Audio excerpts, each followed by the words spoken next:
नाम के खाली कमलबास कुंवर बारन आज हम जननी है आही रे दादा हम डार हिलौनी रुआ लौक बैला माता पिता के बारे में वर्णन करनी है रुआ ना लौकल है उठो करोगे चंदन लगावता नहीं खड़ा होता है तरह हम दवाई ओबे देता नहीं रो के बतावत तनी कि खरा टाइम छपड़िया गीत का कहला हां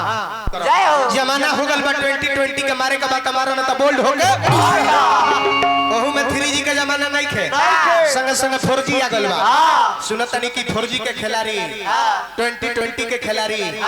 कुंवर जी भी हो गल बानी पहले रनी हना लेकिन एगो हरी हो गल बानी 4G के जमाना हो गल बा तुरंत 5G भी लॉन्च होखे वाला बा सबसे तेज नेटवर्क कौन सिम के बेसी काम करता टेलीनोर के का कहला टेलीनोर टेलीनोर हां अरे बुरबा यूनिनोर के भाई हो छोड़ना हटावी कुल नहीं चलता आज के डेट में का चलता जियो के टावर और प्रदुमन परदेसी का आज के डेट में जगह जगह मुहल्ला मुहल्ला में हल्का मचा के रख ले बा तो दुगोला के कार्यक्रम बारे वो सब दुगोला देखे आइल बनी आ दुगोला के दुगोला लेखा जब ले लागल तले मजा ना आई हाउ दुगोला देखी कह कुंवर जी के त देखता नहीं कि अभियंता जोरे चाहे केकरा जोरे गाड़ी गलो जे घड़ी गले लेकिन हमरा जोरे उगुल ना होई हमरा जोरे कलाकारी के खाली मार होई तरो सब दुगोला देखे आइल बनी तो हम रउआ लोग से राय लेवल चाहता नहीं कि दुगोला हम शुरू करी करी रउआ लोग के कोनो दिक्कत नहीं खनु त हम दुगोला शुरू करी नु अरे करी ना त जे भी हमार गार्जियन बड़े भैया छोटे भैया जे भी बैठल बा सब कोई तनी अपन दोनों हाथ उठा के खाली ताली बजा के अपना छोट भाई के आशीर्वाद देओ के कार्यक्रम को शुरुआत करो 20 ब्रेक कुंवर जी मरनी है देखनी हरावा कलाकार के बहुत बड़ा भक्त हुई बानी कमलबास कुंवर जी बेसुरा खातिर बेसुराई हो के जानीला तो खैर हमो से कम नहीं सावन से भादू कम थोड़े रहेला ना रहेला लेकिन कलाकार के क्रिया होखे के चाहिए कलाकार का सम्मान मैं यहाँ से करता हूँ दिल से और वही आदत इनमें भी है तो मैं अपना कला का परफॉर्मेंस कर रहा हूँ तो मैं भी उम्मीद रखता हूँ कमलबास कुंवर जी कि आप भी अपना कला बेहतरीन प्रदर्शन करके यहाँ पे दिखाइएगा हम 20 ब्रेक मरनी हनु मन करता पावर ब्रेक मारे के मारी की रहे दे रउआ लोग के राय हुई तो मैं मारबे तरे ना बना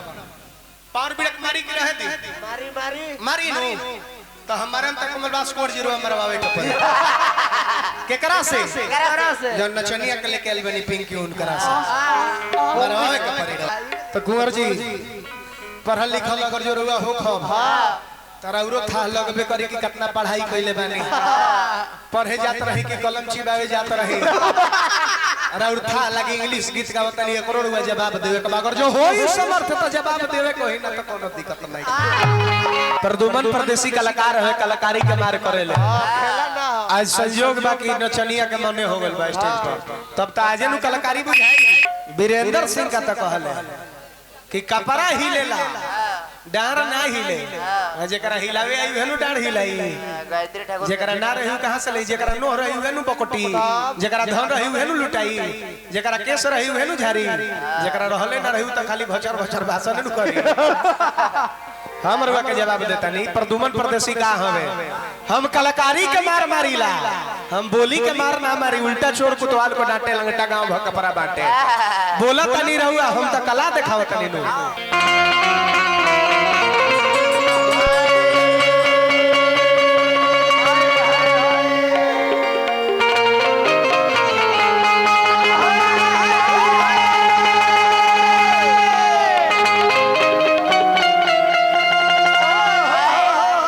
सभे के लौकत ना होई जन हम काला देखावत तनी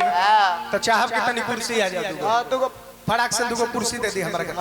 देखा मनोज